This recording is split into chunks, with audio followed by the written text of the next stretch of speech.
Hello, how are you? I'm good. How are you? I'm okay. I'm okay. Are you playing all Yeah, we have matches every few days. every Tuesday? Every few days, like 3 times a week. It's a season. How is the other Serbian girl doing? Huh? Is the other Serbian girl good? Who? Milica? Delega. Yeah, she's in marketing class. Yes. She's my roommate. I didn't see her this morning. Yeah. Is she somewhere playing? No, we had match on Saturday and we have match on Wednesday. Did you play here on Saturday? Yeah. With which college? Tosco? Did you win? No. You lost. The guys won.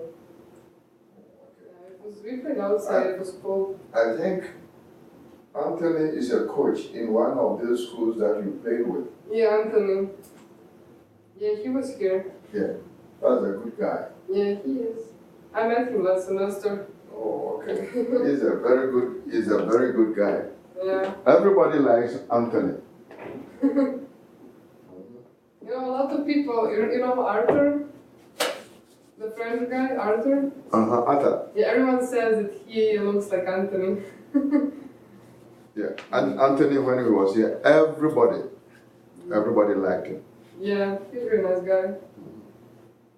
Okay, see you later. Okay, if you are, whenever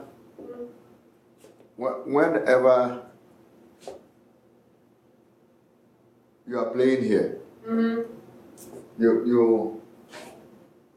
you let me know so that I come and watch you. I think we were playing on Wednesday afternoon, but if it's gonna be cold, we will play indoors. This coming Wednesday? Yeah, but if it's cold, then we're gonna go to Virginia Tech to play. So. Oh, okay. I I hope you win. I hope so too.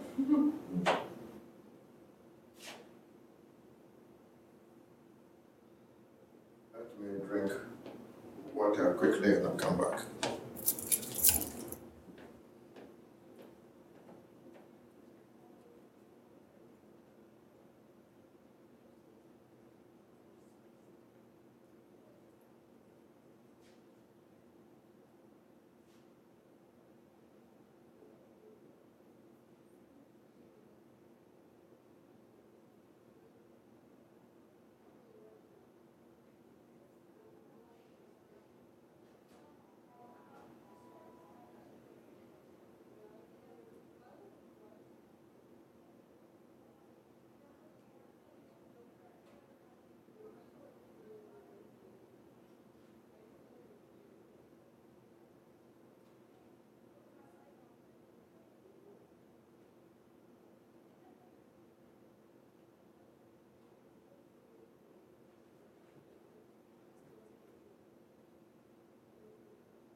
Are you ready? Yes. Okay, we are on this chapter 9. Yes. We started it and we stopped here. I don't know if other students are coming or not. So, but let us get going. Yes, sir. There is a test. It's until the 7th. Yeah, it's open now. Yeah. Yeah. Yeah. So it will close on The 7th. the 7th. That is Wednesday. Yep. So we don't have to rush to do it. Yes, sir. Yeah, and if you set out to do it, please take your time. It's not that difficult. Take your time so that you make a good grade on it. The last test we took, I messed up on it. I got a 25%, but I knew, okay, so like on how my laptop is, I pressed the down arrow to get the screen to move, and I accidentally pressed the down arrow and it changed my answers because they're like A, B, C, or D. So I would click an answer and then I would press the down arrow to get it to the screen to slide up so I could move on to the next question, and it would change my answer. So like the last test, like I didn't know, and I only got a 25% on the test. So then you make sure you don't make that error this time, please. Yeah. But like I messed the whole test up because of it. And there's nothing that I can do about it now. So we have 3 more tests. Right. So try and don't make mistakes, and don't play with it. Take your time. Situations have arisen here in this class that even they are telling me if I open the test and students don't do it and it closes, I don't have to reset. They are saying it is discriminatory. Yeah.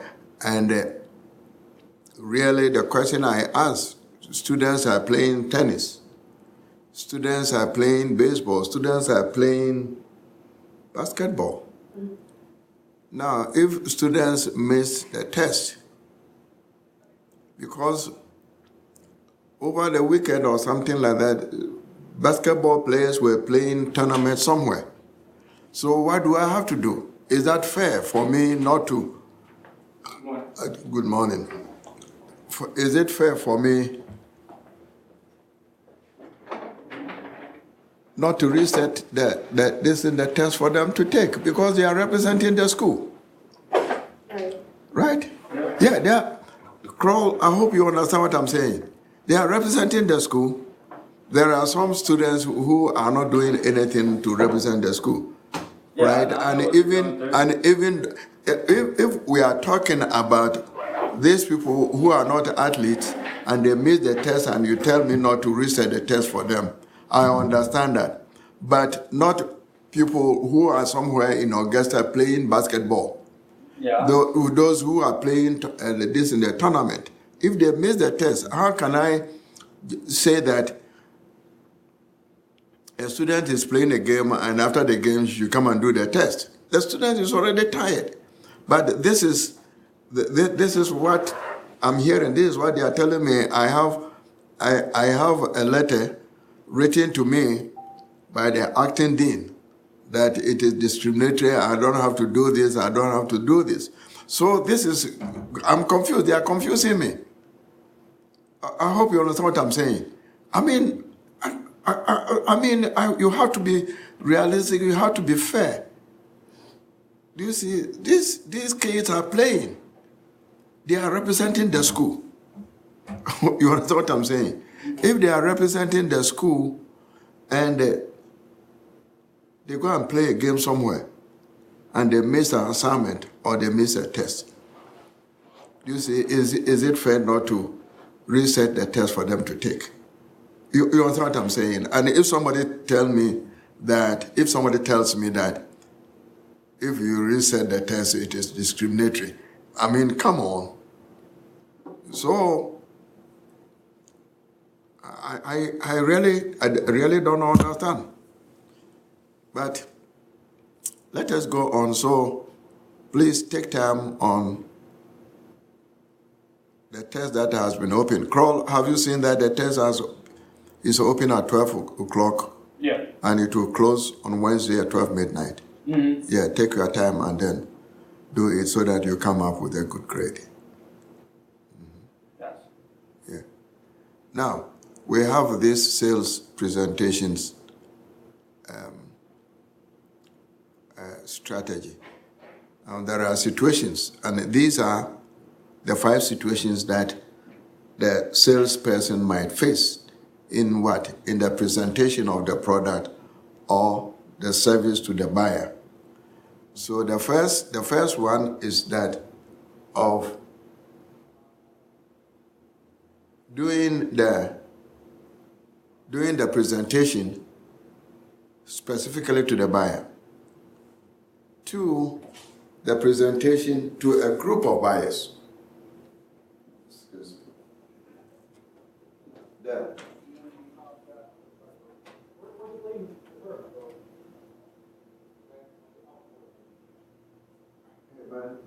Is the meeting not closed yet?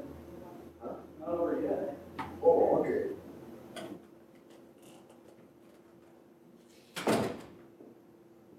You see, now to a group of buyers. If a group of buyers, you see, are representing the various companies, then the salesperson can do what? Present the product or service to the group. Or here we have the sales team from what? From the company, right? The sales team can also do what? But 5-6 people, do you see, they come in here to do what? To represent the company and each presenting a portion. Do you see, do a portion of the presentation. Presentation could be on what? Could be on a conference call or in the form of a seminar. Do you see? Any of this, do you see, will involve the presentations, the description of the product or the service to the buyer. First, you have to know the product, right? So if we move on, this is the sequence that has to be done. These are the various methods that one has to go through. You have here the strategy that the salesperson memorizes the presentation. We are going to go through, take each of these. Here we say that the presentation is strictly structured. Then we have this formula for selling, which is semi-structured. And we have the need presentation, that is the satisfaction. Here, that is going to involve both the buyer and the seller. And with each of these strategies or presentations, the buyer certainly will have the chance to ask questions. So here it is unstructured. And the last one is what? Problem solving. This is customized to fit the individual buyer's needs, solving a problem for the buyer. So here, if we pick this,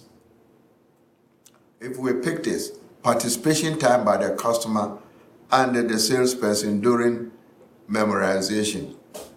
Well, you see that here, you see that the salesperson does the talking, all the talking. Do you see? Now, the salesperson memorizes the plan has been made, and then all that he's doing is what? Is presentation. Do you see? Now, that is the approach. Now look at it that the customer is allowed time to ask questions, to talk. Right? And you see that this is intermittent. But you see that most of the time it is the salesperson who indeed is doing the talking. Do you see? Now the prospect needs maybe, if it is memorized, the prospect needs may be stimulated by direct exposure to the product. Show the prospect the product. Do you see? In the presentations, right? As an exhibit. Do you see? And when this thing happens, you see that the prospect needs have been stimulated. Why? Because he will make the effort to do what? To buy the product. We have this company that did this and made this as an example. The National Cash Register Company. Do you see? It pioneered this. Number two, let's do this. Now, why is it that we choose this kind of sales presentation? One, because it ensures the salesperson gives a well-planned presentation. Number two, it ensures all the company's salespersons discuss the same information to the prospects. Three, it aids both aids and lends confidence to the inexperienced salespersons. Three, it is ineffective. Why? It is because the selling time is short, and in-door to door or telephone, in the case of in-door to door or telephone selling. Two, the product type is non-technical. If the product is non-technical, such as books, cooking or utensils or cosmetics, then it is ineffective. You see, why is it that we will not choose the memorized or kind sales presentation method? Why we will not? Why is it that? Why? Because here presentations files that may not be important to the buyer. Two, it allows for little prospect participation. You see that it is memorized and it is only the salesperson that is doing the talking. You see, it is not practical to use when selling technical products, right? That require prospect input and discussions. If the product is technical, the prospect should be allowed to participate, to be allowed to ask questions. Do you see? It requires here the salesperson to proceed quickly through the sales presentation to the close, resulting in several closes or requests for the order, which may be interpreted by the prospect as high-pressure selling. And therefore, here, it is not, suggested that we use the memorized presentation. Now, we go on. Here, number two. Number two, the second one, participation time by a customer and the salesperson during a formula sales. This is the formula sales. Number two, formula sales. Now, during the formula sales, what happens? The salesperson does the talking. And as you see that most of the talking is done by what? By the salesperson. Now, During the approach, the formula approach. God bless you. Thank you. Now, this approach is referred to as persuasive selling presentation, and the salesperson follows a less structured general outline in making presentation, allowing for flexibility and less direction. This is the period we call attention, interest, desire, and action procedure. You try to generate the attention of the prospect. Let the prospect gain interest. 3, express the need for the product, and then take action procedure.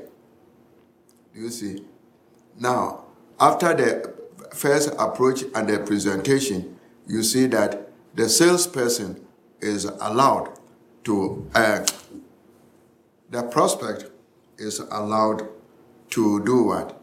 To ask questions. Now, why is it that we choose this formula sales presentation method? Why? Because you are contacting similar prospects in similar situations. Now, know something about the prospect. That is the first thing, because you cannot do the presentation to the prospect without knowing the needs of the prospect. Now, you might have called on the prospect in the past. Do you see?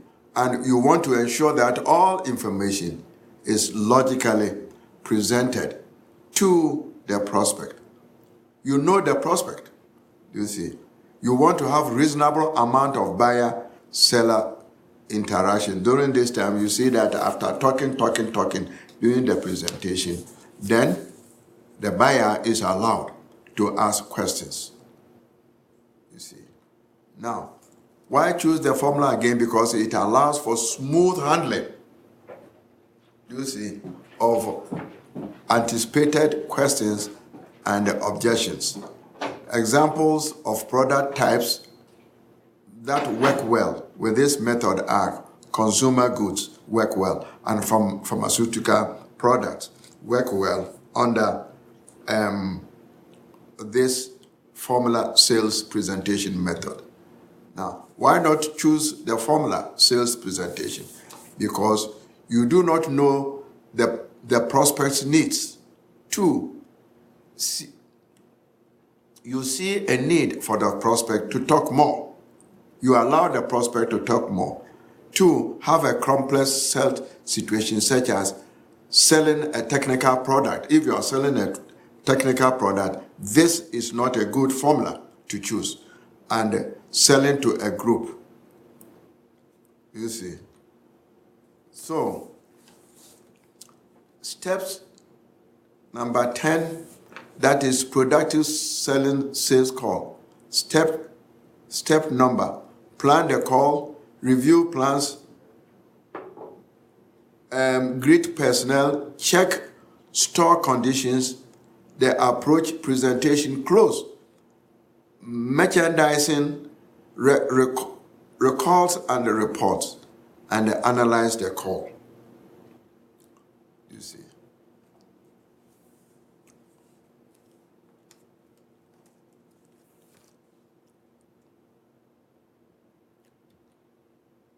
Okay. A formula approach sales presentation. Now, we go the need, satisfaction, and problem solving sales presentations. The need, this is an interactive sales presentation. This needs satisfaction. Do you see? Now, we have number A, the need development phase. You allow the salesperson allows and encourages the prospect to discuss his needs. That is the first step. Number 2, the need awareness phase. The need awareness phase. This is sales matters control of the conversation. By restating the prospect's needs and to clarify the situation. Now, we have the need fulfillment phase. This is the point where the salesperson shows his product how his product will satisfy mutually agreed upon needs. Right? Now, why choose this needs, this satisfaction approach or method? One, because you need a flexible, interactive sales presentation. Number two is that you need to uncover needs by asking questions. Do you see? By talking to the prospect, you uncover, you get to know, do you see, what the needs are of the prospect. Two, you need the prospect to talk about his needs, and therefore the needs approach tends to be good. And then use this method the first time you call on a prospect. Right? The first time you call on a prospect, this is what you might want to do. You see, ask questions for the prospect to discuss what the prospect thinks that will satisfy its needs. You should have to come back a second time. You will use the formula sales presentation method. Now, why choose this?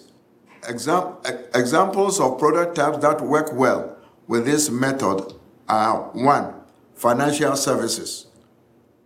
Do you see? Work well. Two, systems work well. Three, higher price goods or services such as vehicles, real estate, computer systems, industrial equipment are the types of goods that do what? Fall under this method. That is the needs satisfaction method. You discuss what is it that you need. Do you see? You are buying the motor. You are selling the automobile. So you discuss. Take some time. Be patient. Discuss. Let the customer talk about what is it that the customer needs by buying and then owning and using the product. So important, because you need more control over the conversation, and you feel should not ask too many questions. And three, are new to the sales profession. Why not choose this need satisfaction? Because you need more control over the conversation. If you need more control over the conversation, then the need satisfaction sales presentation method is not the route to go. You see. Need satisfaction presentation. These are the phases.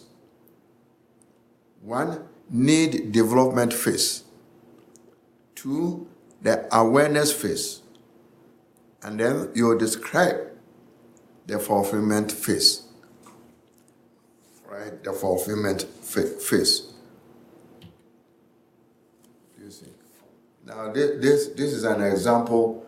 This is a dialogue that went on between a salesperson and a prospect. Hey, Mr. Pride, you really have a large manufacturing facility. How large is it? Salesperson. Do you see this? The seller is making a presentation to a company, a representative of a company, right? And therefore, look at how the salesperson started the conversation. Do you see? Buyer, we have approximately 50 acres under our roof. With our main production building, almost about 25 acres under one roof, but we use 6 buildings for production. This is a conversation between what? The salesperson and the buyer. That is the buyer who is representing the company. Blah, blah, blah, blah, up to the end. You see. Go on, go on. Why choose the problem-solving sales presentation method? You see, because you are selling highly complex or technical product. You see, if you are selling a complex or a highly technical product, then it involves this method, problem-solving method.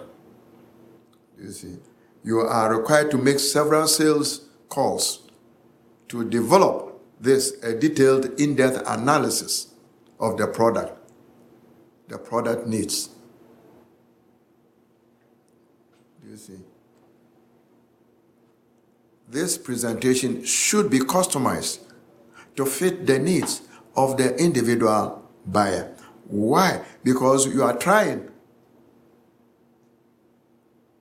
to sell the product that will solve the problem of the customer or of the buyer. You see.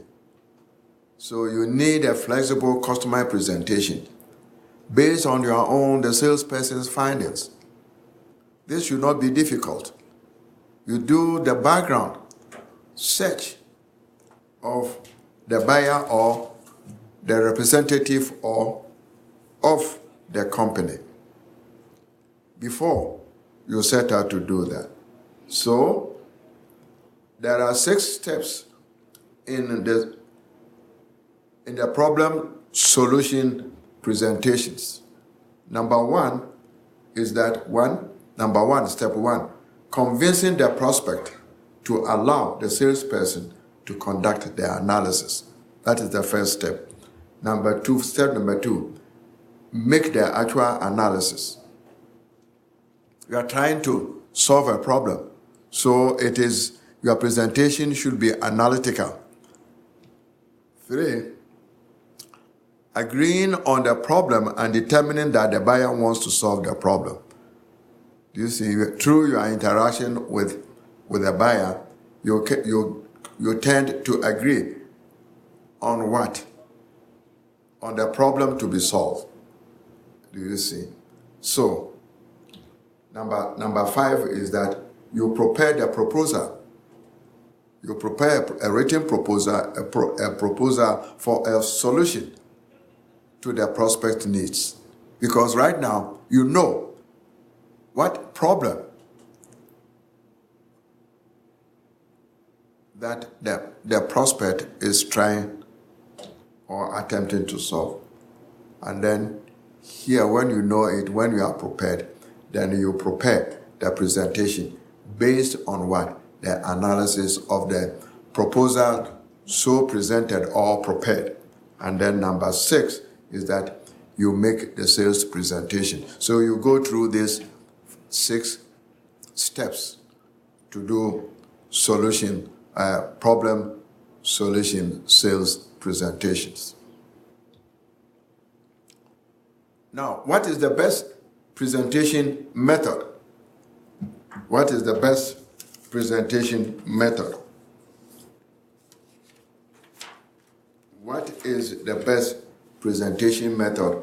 Here, you see that in order we have the memorized, the formula, the need satisfaction, and the problem solution in that order.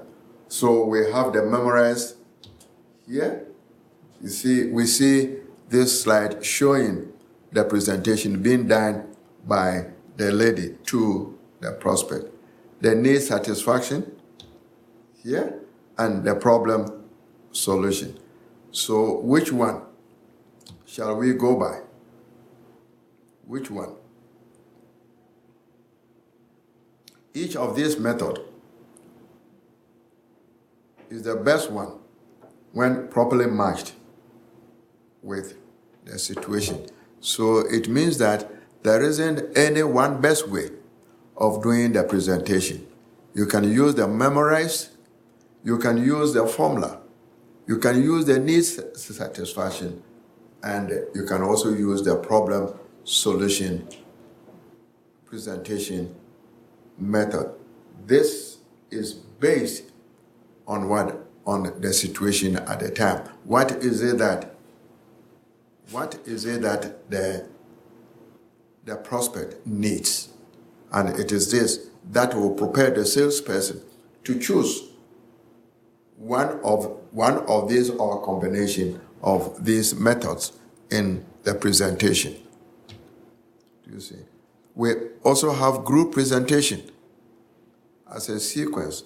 Now, here the group presentation, either you or the team presents the proposal to a group of decision makers. Here, we might be thinking about the company executives, that our company is what? Going to do the presentation to. Do you see? Now, the flexibility of the presentation depends on what? On size. Right? The larger the group, the more structured your presentation. If the group is large, then the presentation should be structured. You can structure the presentation and provide question and answer period at the end or during the presentation. Right? You ask questions during the course of the presentation, or you wait until the end of the presentation and then ask for questions. Now, give a proper introduction. If you are doing a group presentation. Now, what is it? First of all, you have to state your name. You appear before the group, so you have to state your name. My name is Crow. I'm representing what? This and this company, right? So you state your name, company name, and what? The proposal. The second issue is that you have to establish credibility. Now, what does this credibility involve? How do you do it? You see, here you give a brief history of your company. You won't get it wrong. If you don't do it, you are not what? Giving credibility to what you are doing. Let the group know exactly the company that we are representing or the company's product. And then provide an account list. Have a copies of an account list available, and then you give to what? To the participants. Do you see? And then in the course of the presentation, before you start, talk about what? The competitive advantages, the competitive edge of your company. Tell the group where your company stands relative to the competition. Do you see? Oh, we are growing. We have what? 5-6% of what? Share of the industry. Do you see? Now you are preparing the minds of the group to listen to you. Very, very important. Do this and you get it right. Now, group presentation continue. Give quality assurances and qualifications. And this what? States what? State guarantees in the beginning. Now, cater to the group's behavioral style. Do you see? Now you have to determine the overall dominant style in order to hold on to their attention. If you know their style, you will be able to control them. And what? Get the people involved. You are doing the presentation to the group, so get the group members involved. Do not talk about prices, and summarize the benefits that the product or products are going to give to what? Serve the needs of the group members or the group participants, those who are participating in or listening to you. You see. Now, negotiating so everyone wins. Negotiating so everyone wins. You see. What are the styles? There are many negotiation styles to use. What are these? Here we have one, cooperative style, we have competitive style, attitudinal style, organizational style, and personal style.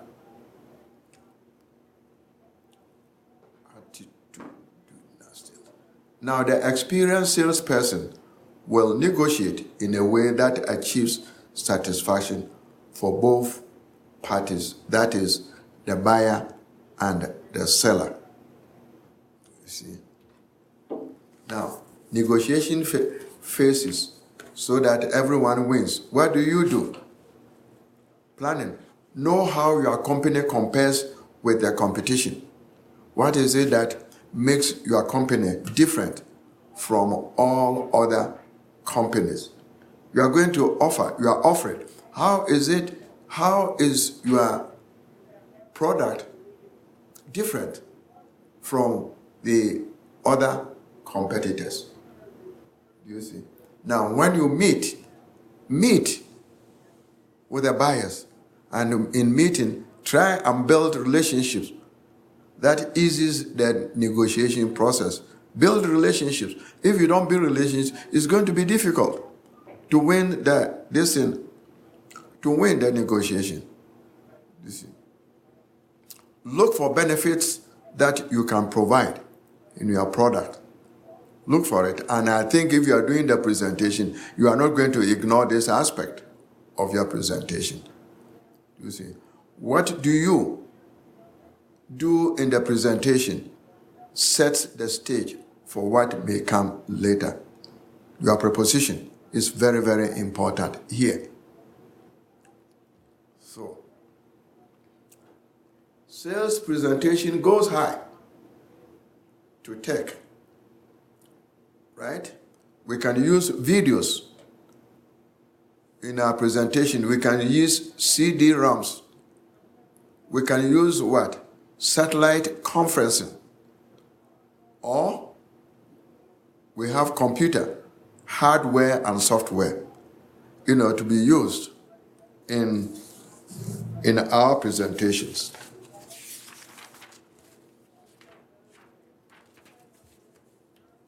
So, select the presentation method, then the approach. Know which method to use first before developing the presentation. Without knowing which method to use, you cannot prepare. So, know which method to use, and then before you develop the presentation.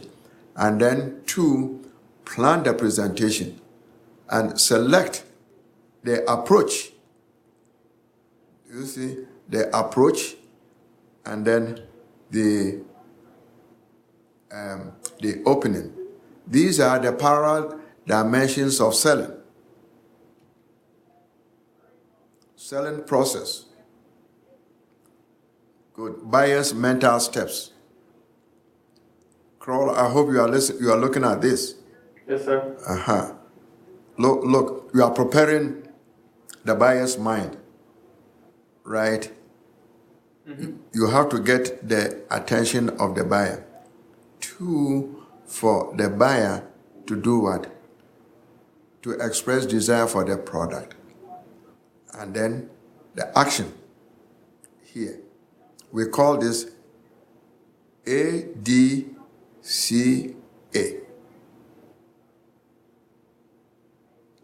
Attention, desire, conviction, and action. So we start here. In the selling process, these are the approaches that you go through.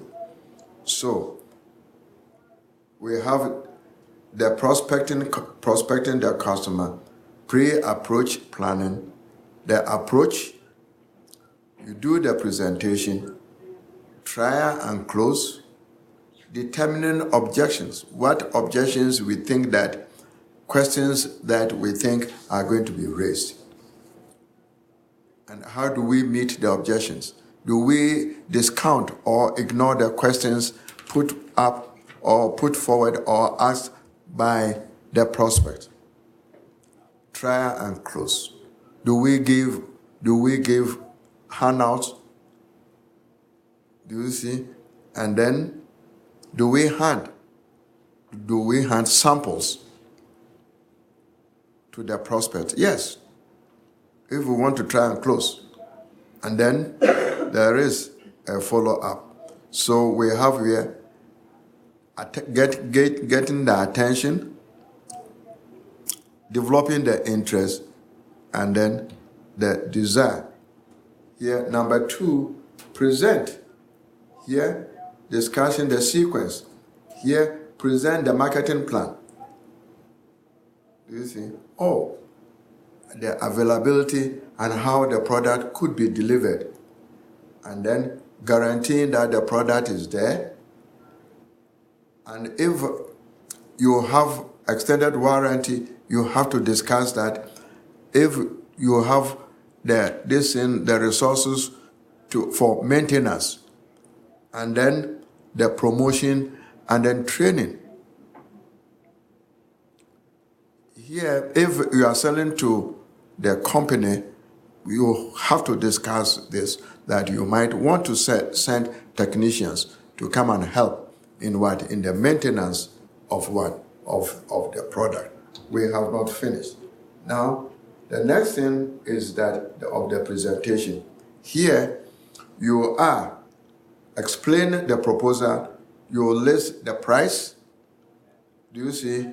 Shipping costs in your presentation. And then if you have discounts, if you have financing, do you see? And then you do discuss the value analysis of the product or of the merchandise. We have not finished. We are getting to the closing. Do you see? Here, you are going to suggestion, and the facial appearance of the prospect can suggest that, hey, the prospect or the buyer is interested in the product or in the service. Do you see? So you discuss the product here, the quantity to be purchased, the nature, that is the features of the product, the delivery method, and if you have technicians to go to the company and install the product or the equipment, and how much does it cost. You discuss here. This is the point of closing. So the golden rule here makes sense. Why? It sets you apart from all other salespeople who only want to make a sale and a fast dollar. Here we are talking about who? The traditional salesperson. Treat your prospects and customers as your business neighbors. Don't be hostile to them. Let your prospects and customers be your friends. Build relationships with them. That is the golden rule here.